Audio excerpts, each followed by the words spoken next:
Willkommen bei Daniel Calisthenics. Mein Name ist Achim, ich bin professioneller Calisthenics-Athlet und möchte euch zeigen, wie ihr besser in dem Sport werden könnt. Heute möchte ich euch zeigen, wie ihr den einarmigen Klimmzug, auch One-Arm Pull-Up genannt, meistern könnt.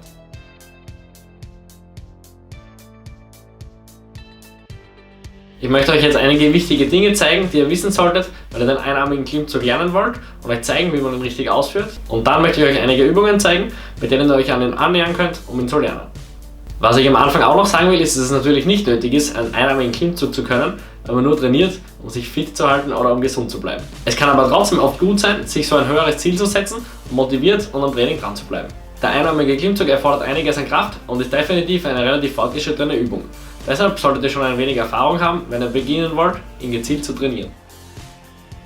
Was ihr auf jeden Fall schon schaffen solltet, wenn ihr ihn lernen wollt, ist es locker an einer Hand zu hängen und natürlich solltet ihr auch locker einige normale Klimmzüge hinbekommen.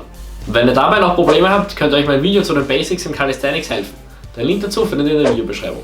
Beim einarmigen Klimmzug werden sehr viele Muskeln des Körpers beansprucht, da es sich um eine sehr komplexe Übung handelt. In erster Linie werden dabei der Bizeps und Brachialis des Oberarms sowie die Flexoren des Unterarms, die Muskulatur der hinteren Schulter und der Rücken sowie auch die Bauch- und Rumpfmuskulatur und sogar auch die Brust beansprucht. Kommen wir jetzt zur Übung selbst und zur Ausführung. Wenn ihr glaubt, die Ausführung schon zu kennen, dann könnt ihr jetzt zu der Zeit, die gerade im Bildschirm eingeblendet wird, vorspulen und diesen Teil zu überspringen und direkt zu den Übungen zu kommen, die ich euch empfehlen will, um ihn zu lernen. Was ist wichtig beim einarmigen Klimmzug? Das Wichtigste ist es einmal, dass ihr den vollen Bewegungsradius ausnutzt, also aus dem kompletten Hang bis ganz nach oben zieht. Sozusagen, bis euer Oberarm bei eurem Unterarm anstößt und ihr nicht mehr höher könnt. Ihr solltet bei allen Übungen, die ihr trainiert, den vollen Bewegungsumfang nutzen. Schließlich wollt ihr nicht, dass euer Körper unausgeglichen wird, sondern ihr wollt, dass ihr in allen Positionen verhältnismäßig gleich stark seid. Deshalb solltet ihr es verhindern, immer nur halbe Wiederholungen zu machen. Am Anfang, wenn man vielleicht noch keinen ganzen einarmigen Klimmzug schafft, ist es natürlich nicht so schlimm, wenn man nur eine halbe Wiederholung macht, aber das Ziel sollte es immer sein, eine schöne Wiederholung hinzubekommen, bevor man mehrere schlampige macht. Fast alle anderen Punkte, außer eben den vollen Bewegungsumfang zu nutzen, sind eher Geschmackssache. Den einarmigen Klimmzug kann man nämlich auf viele verschiedene Arten und Weisen machen, je nachdem wie man es bevorzugt, und keine davon ist jetzt zwingend falsch oder richtiger als die andere. Einige der verbreitendsten seht ihr hier. Die sozusagen Standardversion ist es, einfach darauf zu achten, kontrolliert zu ziehen und den vollen Bewegungsumfang zu nutzen und den Körper dabei aber nicht in irgendeiner besonderen Position zu halten. So mache ich selbst das meistens auch, weil das eigentlich reicht, um alle Vorteile zu genießen, die das Training vom One-Arm Pull-Up mit sich bringt. Andere wiederum ziehen nur zur Schulter. Davon bin ich allerdings kein so großer Fan, da das eigentlich nicht die natürliche Endposition wäre. Wenn ihr kontrollieren wollt, ob ihr hoch genug zieht, könnt ihr ja darauf achten, euer Kinn über die Stange zu bringen. Schlimm so zu machen ist es allerdings auch nicht. Ihr könnt es ja mal ausprobieren, wenn ihr Lust darauf habt. Wiederum eine andere Art, ihn zu machen, ist es, den Körper ganz gerade zu halten, den Arm anzulegen. Da all diese Variationen eigentlich eine Erschwerung sind, würde ich euch raten, am Anfang einfach nur mal darauf hinzutrainieren, einen normalen einarmigen Klimmzug im vollen Bewegungsradius und ohne Schwung zu schaffen. Wenn ihr das dann mal könnt ihr euch ja immer noch herumspielen. Zwei andere dem One-Arm Pull-Up sehr ähnliche Übungen sind der One-Arm Chin-Up und der One-Arm Pull-Up an den Ringen. Alle drei haben ihre Vor- und Nachteile und welchen davon man jetzt endlich trainiert, ist auch ein bisschen Geschmackssache. Da der One-Arm Pull-Up aber der am meisten verbreitetste ist und auch am ersten überall trainierbar ist, werde ich hier im Video alles eher anhand von ihm zeigen. Die Übungen sind aber natürlich genauso für die anderen beiden gleich anwendbar. Der One-Arm Chin-Up endet im Gegensatz zum One-Arm Pull-Up in einer supinierten Position, also mit der Handfläche zu euch zeigend. Das ist eigentlich natürlicher und die meisten sind hier am Anfang auch stärker. Die Startposition und der untere Teil der Bewegung sind hier allerdings problematisch, da hier wiederum die natürliche Position eher neutral oder proniert wäre. Deshalb werdet ihr euch dann auch ausdrehen, wenn ihr euch komplett aushängt. Das bringt viele dann wiederum aus dem Bewegungsfluss und aus dem Grund würde ich es euch auch eher raten, den One-Arm Pull-Up oder den One-Arm Pull-Up an den Ringen zu trainieren. Ausprobieren könnt ihr ihn aber natürlich trotzdem auch. Der One-Arm Pull-Up an den Ringen vereint eigentlich die beiden natürlichen Start- und Endpositionen.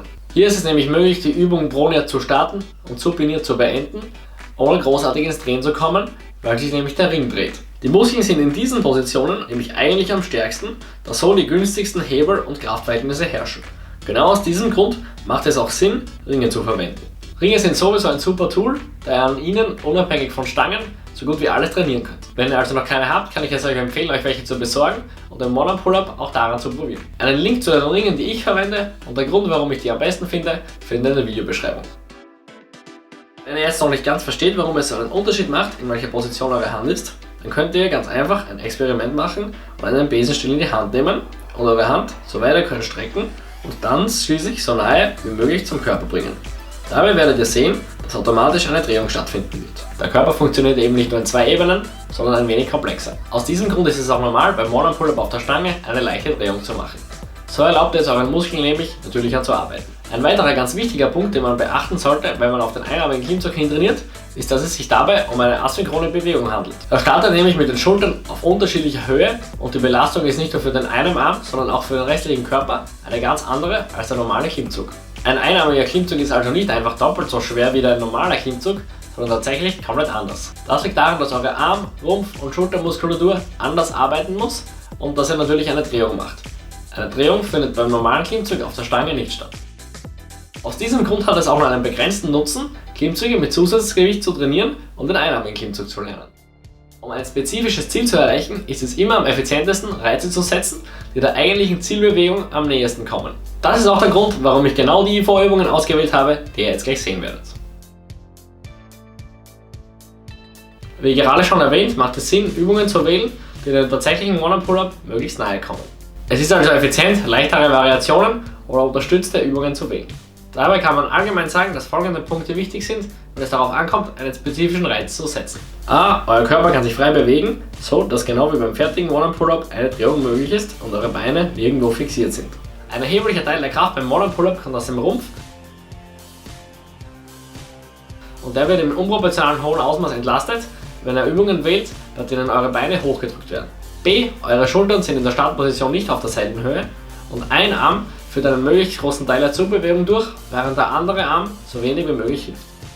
C. Die Schlussposition ist möglichst unverfälscht. Ihr solltet darauf achten, dass euer Arm im oberen Teil der Bewegung möglichst nahe zur eigenen Schulter kommt.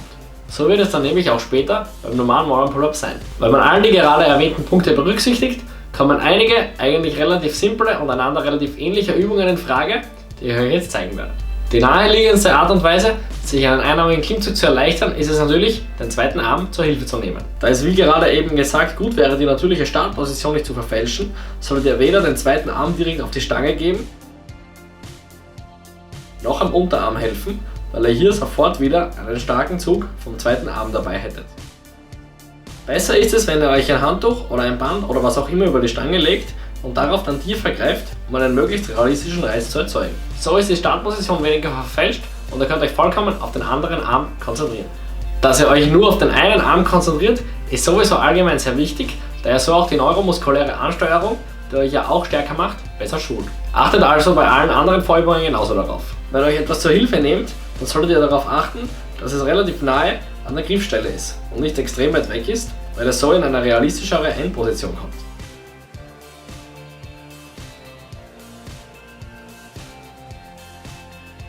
Außerdem solltet ihr mit dem zweiten Arm natürlich so wenig wie nur irgendwie geht helfen und die Bewegung in vollem Umfang, also von ganz unten bis ganz oben ausführen. Eine andere Möglichkeit mit dem zweiten Arm zu helfen, ist es, das Ganze an einem Pfosten zu machen. Was man außerdem machen kann, ist es, den zweiten Arm auf den Oberarm oder die Schulter zu legen. Das ist allerdings etwas für Leute, die jetzt schon relativ nahe dran sind, den Modern Pull-Up zu schaffen, weil ihr hier nur begrenzt helfen könnt. Wenn ihr außerdem schon stark genug seid, den unteren Teil der Bewegung zu schaffen, aber euch noch ein bisschen Kraft beim oberen Teil fehlt, dann könnt ihr den zweiten Arm dann auf den Unterarm dazulegen. Das ist nicht so schlimm, weil ihr hier die Bewegung nur minimal verfälscht. Die nächste Übung, die ihr machen könnt, sind Holds in den verschiedenen Positionen des Modern Pull-Ups. Um einen Hold in der obersten Position zu machen, könnt ihr einfach mit Hilfe des zweiten Armes hochkommen und dann versuchen, langsam loszulassen oder falls ihr das noch nicht schafft, einfach mit möglichst wenig Hilfe des anderen Armes zu halten. Hier kann es nützlich sein, mit dem einen Arm, mit dem ihr dann loslassen wollt, supiniert zu greifen, da das auch dazu beiträgt, dass ihr in einer natürlicheren Position startet. Das Halten könnt ihr vor allem in der oberen Position machen, wenn ihr dabei Probleme habt, beim Modern Pull-Up bis ganz nach oben zu ziehen, oder ihr könnt das auch in der mittleren Position machen. Mit dieser Übung könnt ihr mehr Last auf eure Muskeln bekommen, weil ihr jetzt in einer Position seid, in die ihr sonst beim normalen Modern Pull-Up noch gar nicht kommen würdet. Es ist also ebenfalls eine sehr gute Möglichkeit, die nötige Kraft aufzubauen. Was sozusagen eigentlich auch ein Hold ist, wäre es, einfach in der untersten Position zu hängen. Das kann nützlich sein, wenn man zum Beispiel einfach nur seine Griffkraft steigern will. Dabei könnt ihr auch versuchen, nur einmal eure Schulter in eine aktive Position zu bringen. Auch das kann euch helfen, um vor allem beim Start des One-Arm-Pull-Ups stärker zu werden. Die nächste sehr sinnvolle Übung ist es, einfach negative Wiederholungen zu machen. Dabei kommt ihr zuerst wieder einmal ganz hoch, indem ihr euch am besten mit dem zweiten Arm wieder supiniert helft. Von oben lasst ihr euch dann so langsam wie möglich bis ganz nach unten. Hört aber nicht bei der Hälfte auf, sondern lasst euch wenn möglich bis an den kompletten Hang sinken.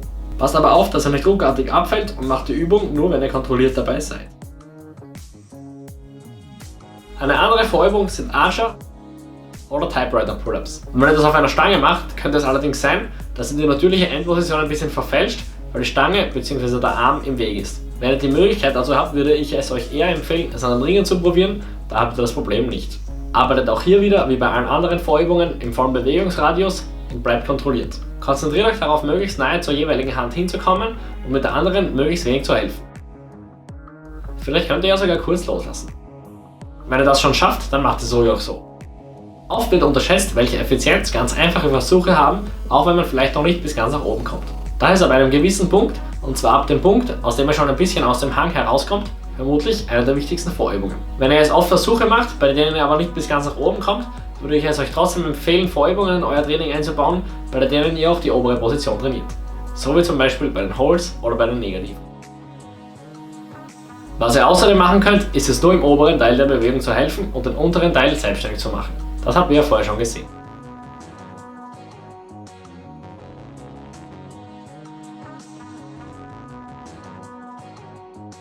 Jetzt habt ihr einmal alle möglichen Übungen gesehen, mit denen ihr auf den einarmigen Klimmzug hintrainieren könnt.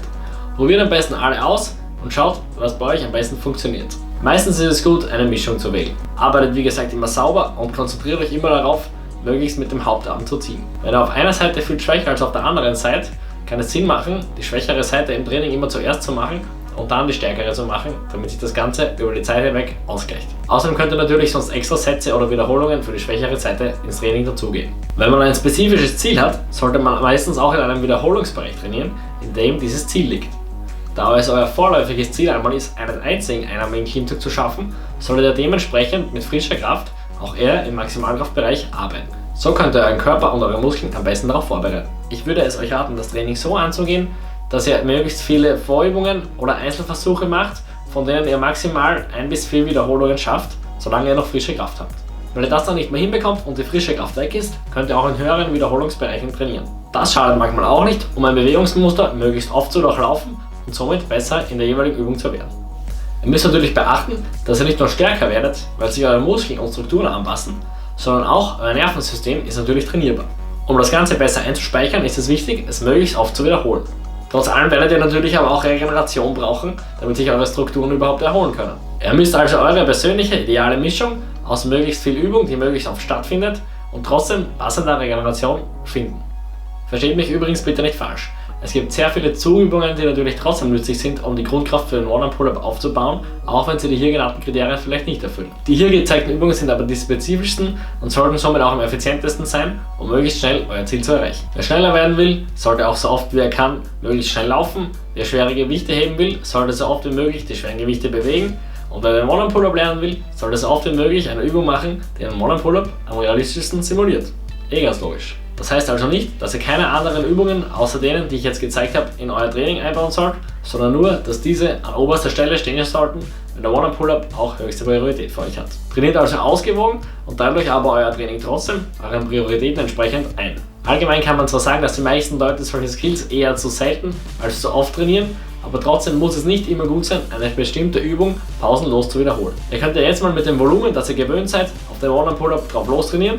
Und wenn ihr merkt, dass da noch was drin ist, könnt ihr immer noch einen draufpacken. Je nachdem wie oft, wie viel und wie hart ihr trainiert und je nachdem wie viel Vorerfahrung ihr schon habt, würde es natürlich entsprechend lange dauern, um den One-Arm-Pull-Up zu erreichen. Allgemeine Zahlen kann ich hier also keine sagen. Ich kann euch aber sagen, wie es bei mir selbst war. Ich selbst habe meinen ersten One-Arm-Pull-Up ca. 2,5 Jahre, nachdem ich mit Kraft- und Calisthenics-Training angefangen habe, geschafft. Aber wirklich gezielt und spezifisch trainiert habe ich in nur einige Monate dieser Zeit. Ich habe ihn damals also geschafft, weil ich schon eine relativ gute Grundkraft hatte und dann aber trotzdem nochmal für eine gewisse Zeit lang sehr spezifisch auf ihn hintrainiert habe. Den einen Weg oder den ultimativen Trainingsplan für den One-Arm-Pull-Up gibt es übrigens sowieso nicht. Wer meine anderen Tutorials schon gesehen hat, weiß, dass das sowieso für fast alle Übungen gilt. Wichtig ist es wie gesagt, dass ihr eine möglichst hohe Anzahl an Versuchen oder realistischen Vorübungen zusammenbekommt und aber trotzdem ein richtiges Verhältnis von Belastung und Regeneration beibehaltet. Wie ihr das dann also handhabt und wie ihr die spezifischen Übungen in euer Training einbaut, ist euch selbst überlassen. Solange ihr mit Köpfchen trainiert und euch an die wichtigen Punkte hält, die ich hier vorher erklärt habe, könnt ihr nicht allzu viel falsch machen. Falls ihr noch andere weitere Infos rund ums Training und rund um das Thema Calisthenics erfahren wollt, dann schaut mal auf meinem Kanal vorbei. Dort findet ihr einige nützliche Videos, die euch vielleicht dabei helfen können, besser zu werden. Schaut außerdem, wenn ihr wollt, mal auf meiner Website vorbei. Dort erfährt ihr, wie ihr abgesehen von Tutorials noch von mir lernen könnt, um besser, stärker und gesünder mit Calisthenics zu werden. Der Link dazu ist ebenfalls in der Videobeschreibung. Ich hoffe, ich habe euch mit dem Video helfen können und wünsche euch viel Erfolg beim Üben.